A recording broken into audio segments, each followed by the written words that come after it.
গাড়ির fine over স্পিডিংয়ের জন্য দেওয়া আছে, যেহেতু ওভার স্পিডিং আপনার গাড়ি।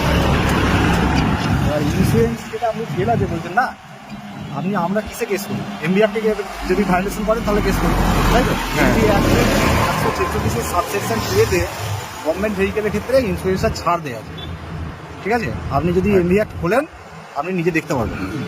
এমবি অ্যাক্টের 146 নম্বর সেকশনের সাবসেকশন 2-তে আপনার গভর্নমেন্ট ভেহিকেলের ক্ষেত্রে, যেটা সেন্ট্রাল গভর্নমেন্ট হতে পারে, স্টেট গভর্নমেন্ট হতে পারে, সেখানে কিন্তু ইন্স্যুরেন্সের ছাড় দেওয়া আছে। আর ফিটনেসের কথা যদি বলেন, যে কোনো গভর্নমেন্টের গাড়ি 15 বছর পর, 15 বছর হচ্ছে ফিটনেসের ভ্যালিডিটি, 15 বছর পর অটোমেটিক ওটা কন্ডেম হয়ে যাবে, ঠিক আছে? এরপর আবার তাকে রিনিউয়াল করা দেখলে তার একটা আলাদা প্রসেস আছে, সেটা করতে হবে। আমাদের গাড়িটা হচ্ছে 2018 সালের কেনা, গভর্নমেন্ট কিনেছে 2018 সালে। তাহলে 18 থেকে যদি আমি 15 বছর করি তাহলে এটা 25 সাল, তাহলে আমার 33 সাল গেলে তারপর আমার ওটা ফিটনেস দেওয়ার কথা, আচ্ছা ঠিক আছে? তাহলে এটা 25 সাল আমার ফিটনেস আছে না? আর এরকম উল্টো পাল্টা চ্যালেঞ্জ করবেন না, আগে জানবেন, ঠিক আছে? আগে প্রপার জানবেন যে কী কী অ্যাক্টে কেন ফাইন করা হচ্ছে, কী আছে, কী রুলস আছে, ঠিক আছে?